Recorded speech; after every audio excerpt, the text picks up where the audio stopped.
Hello ನನ್ನ ಕುಟುಂಬದವರೇ, ಹೇಗಿದ್ರೆ ಎಲ್ಲರೂ. ಇವತ್ತು ನಾವು ಮಾಡೋಣ ಸಿಂಪಲ್ ಆ್ಯಂಡ್ ಸೂಪರ್ ಆದ ಚಿಕನ್ ಬಿರಿಯಾನಿ. ತುಂಬ ಸಿಂಪಲ್ ಇದೆ ಹಾಗೂ ತುಂಬ ಅಂದರೆ ತುಂಬ ಟೇಸ್ಟಿಯಾಗಿರೋದು ಬರುತ್ತೆ. ಮತ್ತು ಯಾವಾಗಲೂ ಬಿರಿಯಾನಿ ಮಾಡುವಾಗ ಇದೇ ರೀತಿ ನೀವು ಟ್ರೈ ಮಾಡ್ತೀರಾ, ಅಷ್ಟೊಂದು ಬೆಸ್ಟ್ ಆಗುತ್ತೆ. ಹಾಗಾಗಿ ಒಮ್ಮೆ ನೀವು ಈ ವಿಡಿಯೋವನ್ನು ಕಂಪ್ಲೀಟಾಗಿ ನೋಡಿ ಆಮೇಲೆ ಇದೇ ರೀತಿ ಒಮ್ಮೆ ಟ್ರೈ ಮಾಡಿ ಯಾವ ರೀತಿ ಆಗಿತ್ತಂತ ಹೇಳಿ. ರೈಸ್ ಎಲ್ಲ ನೀವು ನೋಡ್ಬೋದು, ಬಿಡುವಾಗಿ ಎಷ್ಟು ಚೆನ್ನಾಗಿ ಬಂದಿದೆ. ಚಿಕನ್ ಎಲ್ಲ ತುಂಬ ಚೆನ್ನಾಗಿ ಮಸಾಲೆಲ್ಲ ಎಳೆದು ಟೇಸ್ಟಿಯಾಗಿರುತ್ತೆ. ಓಕೆ, ಇಲ್ಲಿ ನಾನು 2.5 kg ಚಿಕನ್ ತೊಗೊಂಡಿದ್ದೀನಿ. ಸ್ವಲ್ಪ ದೊಡ್ಡ ಸೈಜಲ್ಲಿ, ತುಂಬ ಸಣ್ಣದು ಕೂಡ ಅಲ್ಲ ಹಾಗೂ ತುಂಬ ದೊಡ್ಡದು ಕೂಡ ಅಲ್ಲ, ಮೀಡಿಯಮ್ ಸೈಜಲ್ಲಿ. ಹಾಗೂ ಇದಕ್ಕೆ ಇವಾಗ ಮ್ಯಾರಿನೇಟ್ಗೆ ಮಸಾಲವನ್ನು ಹಾಕೋಣ. ರುಚಿಗೆ ತಕ್ಕಷ್ಟು ಉಪ್ಪು, ಅರಶಿನ ಪೌಡರ್ ಹಾಗೂ ನೆಕ್ಸ್ಟ್ ಇಲ್ಲಿ ಚಿಲ್ಲಿ ಪೌಡರ್ ಖಾರಕ್ಕನುಗುಣವಾಗಿ ಹಾಕಿ ನಾನು 3 ಚಮಚದಷ್ಟು ಹಾಕಿದ್ದೀನಿ.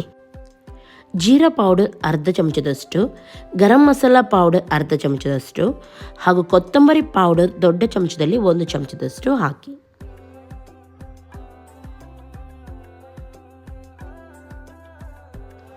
ಆಮೇಲೆ 2 ಚಮಚದಷ್ಟು ಜಿಂಜರ್ ಗಾರ್ಲಿಕ್ ಪೇಸ್ಟನ್ನು ಹಾಕೋಣ.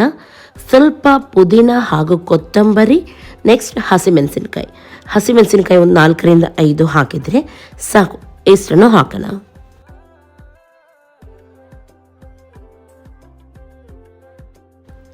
ಆಮೇಲೆ 1 ಕಪ್ಪಷ್ಟು ಮೊಸರು ಅಷ್ಟೇ ಹಾಕಿದರೆ ಸಾಕು. ಇದಕ್ಕೆ ಚೆನ್ನಾಗಿ ಇದನ್ನು ಮಿಕ್ಸ್ ಮಾಡಿ ಸ್ವಲ್ಪ ಹೊತ್ತು ಇಟ್ಟರೆ ಆಯಿತು, ತುಂಬ ಹೊತ್ತು ಇಡಬೇಕಂತ ಏನಿಲ್ಲ. ಒಮ್ಮೆಲೆ ನಿಮ್ಮ ಹತ್ರ ಟೈಮ್ ಇದೆ ಆದರೆ ನೀವು ಮ್ಯಾರಿನೇಟ್ ಮಾಡಿ ತುಂಬ ಹೊತ್ತು ಇಡ್ಬೋದು. ಆವಾಗ ಇನ್ನೂ ಕೂಡ ಚಿಕನ್ಗೆ ಚೆನ್ನಾಗಿ ಮಸಾಲ ಎಳೆಯುತ್ತೆ. ಅದು ಅರ್ಜೆಂಟ್ ಇದೆ ಆದರೆ ಸ್ವಲ್ಪ ಹೊತ್ತು ಇಟ್ಟರೆ ಸಾಕು, ನೀವು ಒಂದು ಅರ್ಧ ಗಂಟೆ ಇಟ್ಟರೂ ಸಾಕು.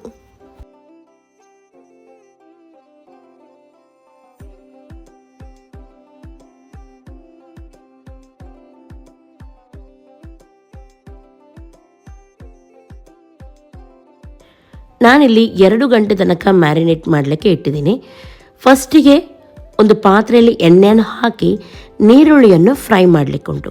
ಚೆನ್ನಾಗಿ ಗೋಲ್ಡನ್ ಬ್ರೌನ್ ಆಗೋವರೆಗೂ ಫ್ರೈ ಮಾಡಬೇಕು. ನಾನಿಲ್ಲಿ 8 ನೀರುಳ್ಳಿಯನ್ನು ಯೂಸ್ ಮಾಡಿದ್ದೀನಿ.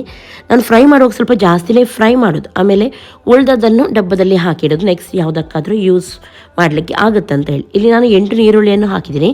ಆಲ್ಮೋಸ್ಟ್ ನಾನು ಇದರಲ್ಲಿ ಉಂಟಲ್ಲ ಒಂದು 5ರಿಂದ 6 ನೀರುಳ್ಳಿ ಆದರೂ ನೀರುಳ್ಳಿ ಫ್ರೈ ನಾನು ಇದಕ್ಕೆ ಯೂಸ್ ಮಾಡ್ತೀನಿ ಬಿರಿಯಾನಿಗೆ. ಓಕೆ, ಅದೇ ಎಣ್ಣೆಯಲ್ಲಿ ಇವಾಗ ನಾನು ಮ್ಯಾರಿನೇಟ್ ಮಾಡಿದ ಚಿಕನನ್ನು ಕೂಡ ಫ್ರೈ ಮಾಡ್ತೀನಿ.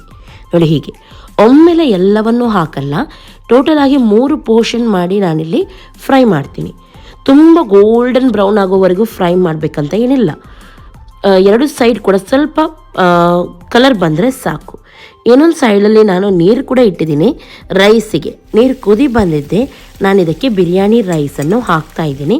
ಉಪ್ಪು ಹಾಗೂ ಸ್ವಲ್ಪ ನಾನಿಲ್ಲಿ ಸಕ್ಕರೆನೂ ಆ್ಯಡ್ ಮಾಡಿದ್ದೀನಿ ಹಾಗೂ ಇಡೀ ಗರಂ ಮಸಾಲ, ಚಕ್ಕೆ, ಲವಂಗ, ಬಡಿಶೇಪ್, ಈ ರೀತಿ ಏಲಕ್ಕಿ ಇದನ್ನೆಲ್ಲ ಸ್ವಲ್ಪ ಜಜ್ಜಿ ಹಾಕಿದ್ದೀನಿ.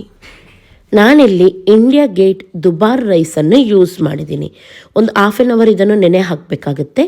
ಆಮೇಲೆ ನೀವು ಇದು ಮಾಡಿದರೆ ಆಯಿತು. ಇವಾಗ 3/4 ಇದು ರೈಸ್ ಬೆಂದಿದೆ, 3/4 ಬೆಂದಿದ್ದೆ. ಇದನ್ನು ಸೋಸಿ ತೆಗೆಯೋಣ. ಇನ್ನೊಂದು ಸೈಡಲ್ಲಿ ಚಿಕನ್ ಕೂಡ ಫ್ರೈ ಆಗ್ತಾ ಉಂಟು. ಇವಾಗ ಲಾಸ್ಟ್ ನಾನಿಲ್ಲಿ ಹಾಕ್ತಾ ಇದ್ದೀನಿ ಚಿಕನ್. ಇವೆಲ್ಲವನ್ನು ತೆಗೆದು ಒಂದು ಪಾತ್ರೆಗೆ ಹಾಕಿಬಿಡೋಣ. ಇವಾಗ ಇಲ್ಲಿ ಮ್ಯಾರಿನೇಟ್ ಮಾಡಿದ ಮಸಾಲ ಉಳಿದಿರುತ್ತೆ ನೋಡಿ, ಅದಕ್ಕೆ 1.5 ಕಪ್ಪಷ್ಟು ಮೊಸರನ್ನು ಹಾಕಿ ಚೆನ್ನಾಗಿ ಮಿಕ್ಸ್ ಮಾಡಿ. ಇದರಲ್ಲಿ ಗೆಡ್ಡೆ ರೀತಿ ಉಳಿಬಾರ್ದು, ಹಾಗಾಗಿ ಕ್ರೀಮಿಯಾಗಿ ಬರಬೇಕಲ್ವ, ಹಾಗಾಗಿ ಸರಿಯಾಗಿ ಮಿಕ್ಸ್ ಮಾಡಿ.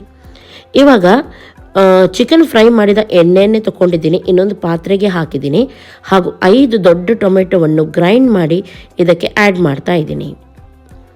ಓಕೆ, ಟೊಮೆಟೊ ಚೆನ್ನಾಗಿ ಫ್ರೈ ಆದಮೇಲೆ ಒಳ್ಳೆ ರೀತಿ ಫ್ರೈ ಆಗಬೇಕು. ಆಮೇಲೆ ಮ್ಯಾರಿನೇಟ್ ಮಾಡಿದ ಮಸಾಲ ಉಳಿದಿತ್ತು ನೋಡಿ, ಅದನ್ನು ಇದಕ್ಕೆ ಆ್ಯಡ್ ಮಾಡಿ ಚೆನ್ನಾಗಿ ಇದನ್ನು ಮಿಕ್ಸ್ ಮಾಡಿ. ಇವಾಗ ಒಳ್ಳೆ ರೀತಿ ಮಸಾಲ ಫ್ರೈ ಆಗಿದ್ದೆ. ಗರಂ ಮಸಾಲ ಪೌಡರ್ 1 ಚಮಚದಷ್ಟು ಹಾಕಿ. ಆಮೇಲೆ ನೀರುಳ್ಳಿಯನ್ನು ಕೂಡ ಇದಕ್ಕೆ ಹಾಕೋಣ. ನನ್ನ ಕೈಯಲ್ಲಿ 2 ಮುಷ್ಟಿಯಷ್ಟು ನೀರುಳ್ಳಿಯನ್ನು ನಾನು ಇದಕ್ಕೆ ಆ್ಯಡ್ ಮಾಡಿದ್ದೀನಿ. ಚೆನ್ನಾಗಿದನ್ನು ಮಿಕ್ಸ್ ಮಾಡಿ. ನೋಡ್ತಾ ಇದ್ರಲ್ಲ, ಆಯಿಲಲ್ಲಿ ಯಾವ ರೀತಿ ಮಸಾಲ ಫ್ರೈ ಆಗ್ತಾ ಉಂಟು. ಒಳ್ಳೆ ರೀತಿ ಫ್ರೈ ಆದಮೇಲೆ ಚಿಕನನ್ನು ಕೂಡ ಇದಕ್ಕೆ ಆ್ಯಡ್ ಮಾಡೋಣ. ಓಕೆ, ಚೆನ್ನಾಗಿದನ್ನು ಮಿಕ್ಸ್ ಮಾಡಿ. ಇವಾಗ ತುಂಬ ಡ್ರೈ ಅಂತ ಎನಿಸಿದರೆ ಸ್ವಲ್ಪ ನೀರನ್ನು ನೀವು ಹಾಕ್ಬೋದು. ಹಾಗೂ ಗ್ಯಾಸನ್ನು ಲೋ ಫ್ಲೇಮಲ್ಲಿಟ್ಟು ಮುಚ್ಚಿಡೋಣ. ಚಿಕನ್ ಒಳ್ಳೆ ರೀತಿ ಮಸಾಲ ಕೂಡ ಎಳಿಬೇಕು, ಅದರೊಂದಿಗೆ ಬೇಯಬೇಕು. ಉಪ್ಪು ಸ್ವಲ್ಪ ಕಮ್ಮಿ ಇತ್ತು, ಹಾಗಾಗಿ ನಾನಿಲ್ಲಿ ಉಪ್ಪನ್ನು ಸೇರಿಸಿದ್ದೀನಿ. ನೀವು ಚೆನ್ನಾಗಿ ಕುದಿ ಬಂದ ಮೇಲೆ ನೋಡಿಕೊಂಡು ಹಾಕಿ ಉಪ್ಪು, ಯಾಕೆಂದರೆ ಚಿಕನಿಗೆ ಕೂಡ ಉಪ್ಪು ಹಾಕಿರ್ತೀವಿ ನಾವು. ಓಕೆ, ಇವಾಗ ಚಿಕನ್ ಒಳ್ಳೆ ರೀತಿ ಬೆಂದಿದೆ ನೋಡಿ. ಗ್ರೇವಿ ಉಂಟು ನೋಡಿ, ಈ ರೀತಿ ಸ್ವಲ್ಪ ತಿಕ್ಕಾಗಿ ಬರಬೇಕು, ತುಂಬ ತೆಳುವಾಗಿ ಇರಬಾರ್ದು ನೋಡಿ. ಈ ರೀತಿ ಸೆಮಿ ಗ್ರೇವಿ ಅಂತ ಹೇಳ್ತೀವಿ, ಸ್ವಲ್ಪ ತಿಕ್ಕಾಗಿ ಬಂದರೆ ಬೆಸ್ಟ್. ಇವಾಗ ಅದನ್ನು ತೆಗೆದು ಸಪ್ರೇಟಾಗಿ ಒಂದು ಪಾತ್ರೆಗೆ ಹಾಕ್ತಾ ಇದ್ದೀನಿ. ರೈಸ್ ಕೂಡ ಪರ್ಫೆಕ್ಟ್ ಆಗಿದೆ, ನೋಡ್ಬೋದು ನೀವಿಲ್ಲಿ. ಇವಾಗ ಏನು ಮಾಡೋಣ, ಚಿಕನ್ ಮಾಡಿದ್ರಲ್ಲಿ ಆಯಿಲ್ ಉಳಿದಿರುತ್ತಲ್ವ, ಆ ಆಯಿಲನ್ನು ನಾನು ಹಾಗೆಯೇ ಬಾಕಿ ಇಟ್ಟಿದ್ದೀನಿ ಪಾತ್ರೆಯಲ್ಲಿ, ನೋಡ್ಬೋದು. ಹಾಗೂ ಫಸ್ಟಿಗೆ ಒಂದು ಲೇಯರಷ್ಟು ನಾನು ರೈಸನ್ನು ಇಲ್ಲಿ ಆ್ಯಡ್ ಮಾಡ್ತಾ ಇದ್ದೀನಿ. ಆಮೇಲೆ ಸ್ವಲ್ಪ ನಾನು ಕೇಸರಿ ಕಲರ್ ಇಲ್ಲಿ ಯೂಸ್ ಮಾಡ್ತಾ ಇದ್ದೀನಿ, ಇದು ಆಪ್ಷನಲ್. ಸ್ವಲ್ಪ ಕೊತ್ತಂಬರಿ ಸೊಪ್ಪು ಹಾಗೂ ಪುದೀನವನ್ನು ಹಾಕ್ತಾ ಇದ್ದೀನಿ. ಆಮೇಲೆ ಫ್ರೈ ಮಾಡಿದ ಆನಿಯನನ್ನು ಕೂಡ ಆ್ಯಡ್ ಮಾಡೋಣ. ಬೇಕಿದ್ರೆ ನೀವು ಒಣ ದ್ರಾಕ್ಷಿ ಅಥವಾ ಕ್ಯಾಶ್ಯೂನಟ್ ಕೂಡ ಇಲ್ಲಿ ಫ್ರೈ ಮಾಡಿ ಹಾಕ್ಬೋದು. ಆಮೇಲೆ 1 ಚಮಚದಷ್ಟು ತುಪ್ಪವನ್ನು ಹಾಕ್ತಾ ಇದ್ದೀನಿ. ಇದರ ಮೇಲೆ ನಾನಿವಾಗ ಚಿಕನನ್ನು ಆ್ಯಡ್ ಮಾಡ್ತಾ ಇದ್ದೀನಿ ನೋಡಿ. ಹೀಗೆ ಈ ರೀತಿ ಹಾಕಿ ಗ್ರೇವಿಯನ್ನು ಸ್ವಲ್ಪ ಹಾಕಿ, ಹಾಗೂ ಚಿಕನಲ್ಲಿ ಎಣ್ಣೆ, ಕೊಬ್ಬಿನ ಅಂಶ, ಎಣ್ಣೆ ಎಲ್ಲ ಬಂದಿರುತ್ತೆ ನೋಡಿ, ಅದನ್ನು ಕೂಡ ಹಾಕಿಬಿಡಿ. ಇವಾಗ ಸ್ವಲ್ಪ ಫ್ರೈಡ್ ಆನಿಯನ್ ಹಾಕ್ತಾ ಇದ್ದೀನಿ. ಆಮೇಲೆ ಮತ್ತೊಮ್ಮೆ ಇದರ ಮೇಲೆ ರೈಸನ್ನು ಹಾಕ್ತಾ ಇದ್ದೀನಿ. ಓಕೆ, ಹೀಗೆ ರೈಸನ್ನು ಹಾಕಿ ನಾನು ಸ್ವಲ್ಪ ಆನಿಯನನ್ನು ಇದಕ್ಕೆ ಆ್ಯಡ್ ಮಾಡ್ತೀನಿ. ಇವಾಗ